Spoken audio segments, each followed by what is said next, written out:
موت ایک ایسی اٹل حقیقت ہے جس سے دنیا کا کوئی بھی شخص انکار نہیں کر سکتا۔ دنیا کا کوئی بھی شخص اپنی تمام دولت دے کر، سفارش کروا کر یا دھوکہ دے کر بڑھاپے یا اپنی بیماری کو نہیں روک سکتا جو اسے آخر میں موت کی طرف لے کر جا رہی ہے، کیونکہ اللہ کا یہ قانون ہے کہ ہر زندہ چیز کو جو کہ پیدا ہوئی ہے اسے ایک دن فنا ہونا ہے۔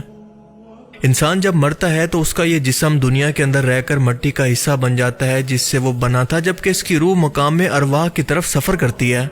انسان کا جسم کیونکہ اربوں خربوں ایٹم سے مل کر بنا ہے، اور آج کی سائنس اس بات کو ثابت کر چکی ہے کہ ایٹم کو ختم نہیں کیا جا سکتا۔ مثال کے طور پر ایک مادی جسم کے ایٹمز کی مثال لے لیں کہ اگر اس جسم کو ہندوؤں کی طرح جلا دیا جائے، ابراہیمک ریلیجن کے ماننے والوں یعنی یہودی، کرسچن اور مسلمانوں کی طرح دفنا دیا جائے، یا پھر پارسی مذہب کی طرح گدھوں کو کھلا دیا جائے، یہ ایٹم پھر بھی ختم نہیں ہوتے، بس کسی اور فارم کے اندر کنورٹ ہو جاتے ہیں۔ بالکل اسی طرح سے آئنسٹائن کی مشہور میس انرجی ایکویشن ہمیں یہ بتاتی ہے کہ ایٹمز کو انرجی کے اندر کنورٹ کیا جا سکتا ہے، لیکن ان ایٹمز کو توڑنے کے لیے بہت زیادہ انرجی کی ضرورت ہوتی ہے، جسے نیوکلیر فیوژن ری ایکشن کہتے ہیں۔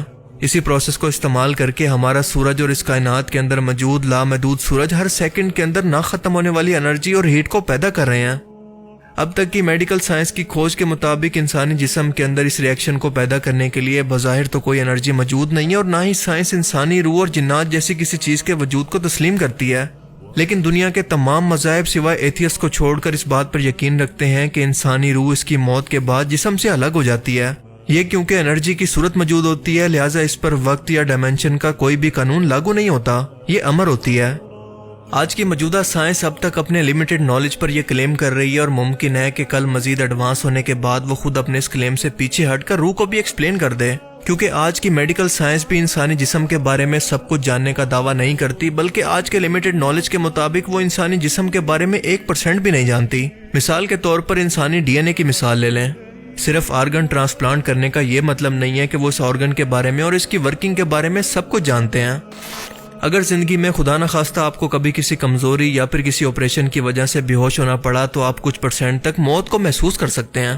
آپ کسی حد تک یہ جان سکتے ہیں کہ انسان موت کے وقت کیا محسوس کرتا ہے۔ اسی کنڈیشن کے لیے زندہ لاش کی ٹرم استعمال کی جاتی ہے، جبکہ میڈیکل سائنس کے اندر اس کو کہتے ہیں نیئر ڈیتھ ایکسپیرینس۔ کوما میں رہ کر نیئر ڈیتھ ایکسپیرینس کرنے والے بہت سارے پیشنٹ کی بالکل ایک جیسی سٹوری تھی۔ ان کا کہنا تھا کہ موت کے کچھ ہی ٹائم کے بعد ہم محسوس کرتے ہیں کہ جیسے ہم کوئی بہت ہی ڈراؤنا خواب دیکھ رہے ہوں، ہمارا دماغ ہمارے جسم کے اندر قید ہے، مسلسل اندھیرا ان کی آنکھوں کے سامنے سے ہٹنے کا نام ہی نہیں لیتا۔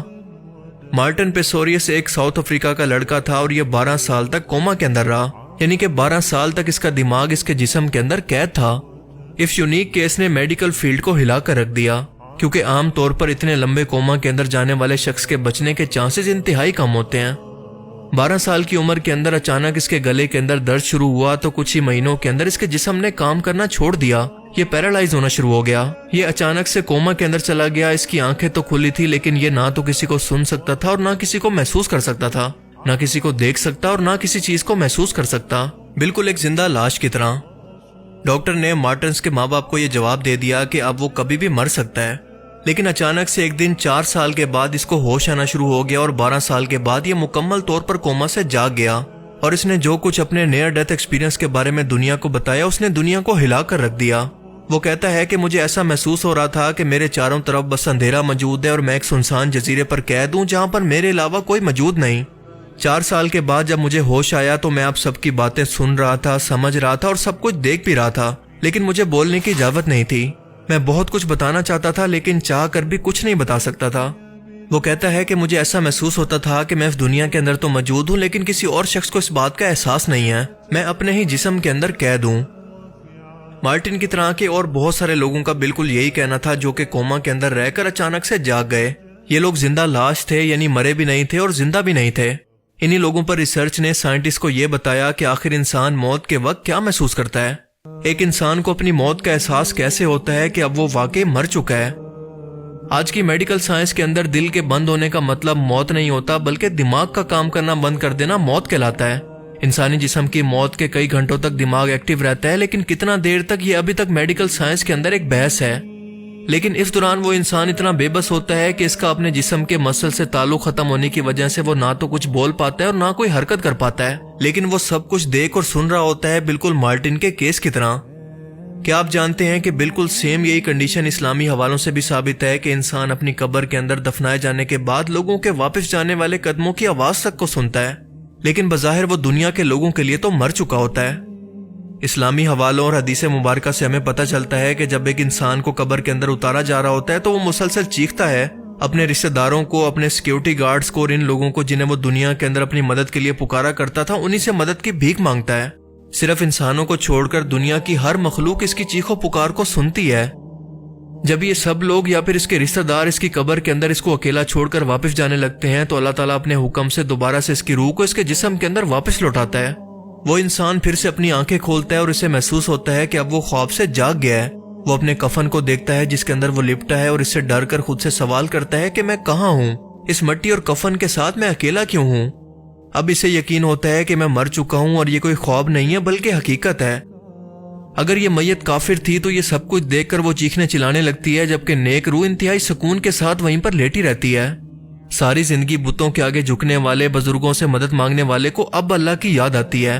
یہ رو رو کر اللہ سے معافیاں مانگتا ہے کہ مجھے معاف کر دے، اور اس سے زیادہ خوف اس نے اپنی پوری زندگی کے اندر کبھی نہیں دیکھا ہوتا۔ اگر یہ میت کسی کافر یا مشرک کی تھی تو اس کی قبر فوراً سے تنگ ہو کر اس کی ہڈیوں کو توڑنے لگتی ہے، اور اگر وہ میت کسی نیک انسان کی ہے، وہ اللہ کا سچا معاہد تھا، تو اس کی جہاں تک نگاہ جاتی ہے اس کی قبر ایک کھلے باغ کی طرح کشادہ ہو جاتی ہے۔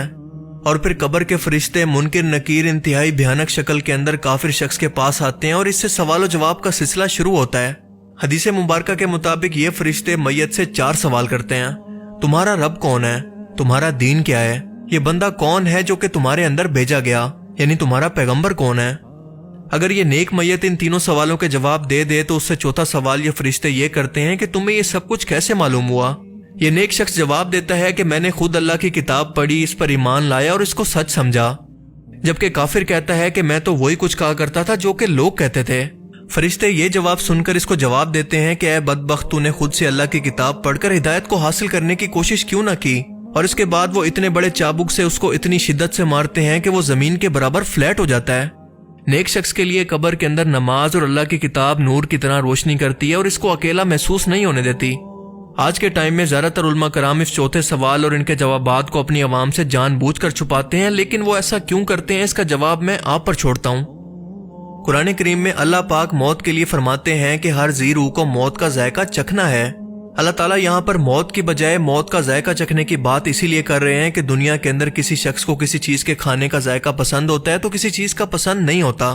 یہ ذائقہ ڈیپینڈ کرتا ہے اس چیز کے انگریڈینٹس پر یا پھر جن چیزوں سے مل کر وہ بنی ہے۔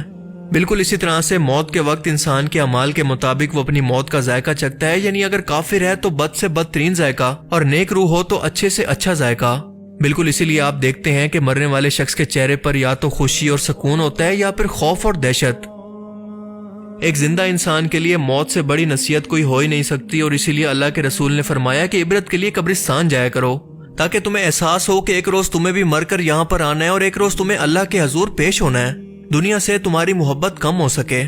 تم موت کی تیاری کے اندر لگ جاؤ، لیکن افسوس کہ آج قبرستان ویران اور بالکل سنسان پڑے ہیں، لیکن شاپنگ مالز، کھیل تماشے اور درباروں کی جگہ ہمیں بھری ہوئی نظر آتی ہیں۔ اور یہی انسان ایک دن اسی غفلت کے اندر پڑ کر مر کر یہ جان لے گا کہ اس نے اپنی زندگی کی سب سے بڑی دولت اور ہدایت و معافی کی نعمت کو گوا دیا ہے، اور اب یہاں سے یا اس کی قبر سے اب کوئی واپسی نہیں۔ اللہ تعالیٰ سے دعا ہے کہ وہ ہمیں موت کی تیاری کرنے کی توفیق عطا فرمائے۔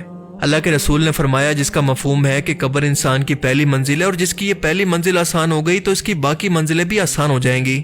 اللہ تعالیٰ ہمیں ہدایت پر موت نصیب فرمائے، آمین۔